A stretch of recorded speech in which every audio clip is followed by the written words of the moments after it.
भीमसेन व्यास जी से कहने लगे कि हे पितामह, भ्राता युधिष्ठिर, माता कुंती, द्रौपदी, अर्जुन, नकुल और सहदेव आदि सब एकादशी का व्रत करने को कहते हैं, परंतु महाराज मैं उनसे कहता हूँ कि भाई मैं भगवान की शक्ति पूजा आदि तो कर सकता हूँ, दान भी दे सकता हूँ, परंतु भोजन के बिना नहीं रह सकता। इस पर व्यास जी कहने लगे कि हे भीमसेन, यदि तुम नरक को बुरा और स्वर्ग को अच्छा समझते हो तो प्रति मास की दोनों एकादशियों को अन्न मत खाया करो। भीम कहने लगे कि हे पितामह, मैं तो पहले ही कह चुका हूँ कि मैं भूख सहन नहीं कर सकता। यदि वर्ष भर में कोई एक ही व्रत हो तो वह मैं रख सकता हूँ, क्योंकि मेरे पेट में व्रत नाम वाली अग्नि है, सो मैं भोजन के बिना नहीं रह सकता। भोजन करने से वह शांत रहती है, इसलिए पूरा उपवास तो क्या, एक समय भी बिना भोजन किए रहना कठिन है।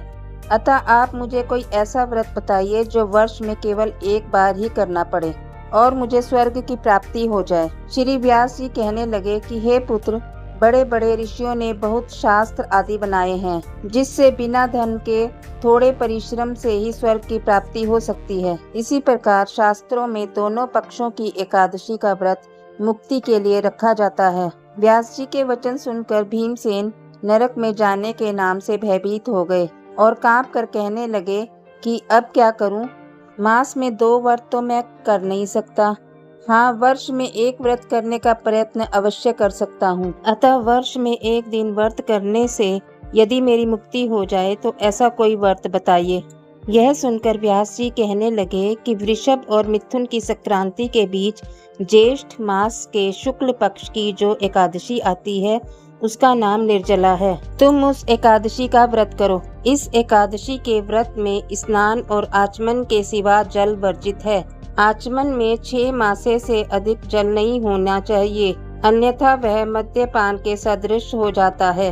इस दिन भोजन नहीं करना चाहिए, क्योंकि भोजन करने से व्रत नष्ट हो जाता है। यदि एकादशी को सूर्योदय से लेकर द्वादशी के सूर्योदय तक जल ग्रहण न करें तो उसे सारी एकादशियों के व्रत का फल प्राप्त होता है। द्वादशी को सूर्योदय से पहले उठकर स्नान आदि करके ब्राह्मणों को दान आदि देना चाहिए। इसके पश्चात भूखे और सतपात ब्राह्मण को भोजन कराकर फिर आप भोजन कर लेना चाहिए।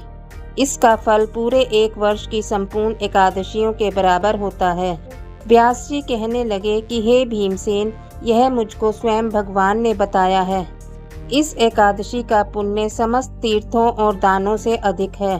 केवल एक दिन मनुष्य निर्जल रहने से पापों से मुक्त हो जाता है। जो मनुष्य निर्जला एकादशी का व्रत करते हैं उनकी मृत्यु के समय यमदूत आकर नहीं घेरते, वरन भगवान के पार्षद उसे पुष्पक विमान में बिठाकर स्वर्ग को ले जाते हैं। अतः संसार में सबसे श्रेष्ठ निर्जला एकादशी का व्रत है, इसलिए यत्न के साथ इस व्रत को करना चाहिए। उस दिन ओम नमो भगवते वासुदेवाय मंत्र का उच्चारण करना चाहिए और गौदान करना चाहिए। इस प्रकार व्यास जी की आज्ञा अनुसार भीमसेन ने इस व्रत को किया।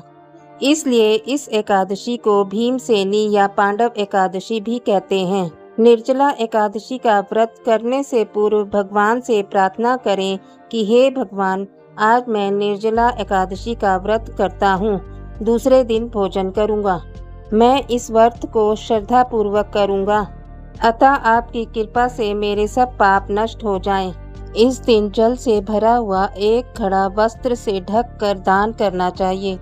जो मनुष्य इस व्रत को करते हैं अथवा इस दिन यज्ञादिक करते हैं, उनका फल तो वर्णन ही नहीं किया जा सकता। इस एकादशी के व्रत से मनुष्य विष्णु लोक को प्राप्त होता है। जो मनुष्य इस दिन अन्न खाते हैं वे अंत में नरक में जाते हैं।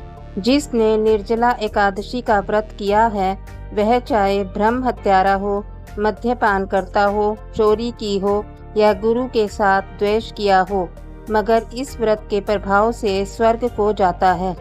हे कुंती पुत्र, जो पुरुष या स्त्री श्रद्धा पूर्वक इस व्रत को करते हैं उन्हें प्रथम भगवान का पूजन, फिर गौदान, ब्राह्मणों को मिष्ठान व दक्षिणा देनी चाहिए तथा जल से भरे कलश का दान अवश्य करना चाहिए। निर्जला एकादशी के दिन अन्न, वस्त्र, जूती आदि का दान भी करना चाहिए। जो मनुष्य भक्ति पूर्वक इस कथा को पढ़ते या सुनते हैं, उन्हें निश्चय ही स्वर्ग की प्राप्ति होती है।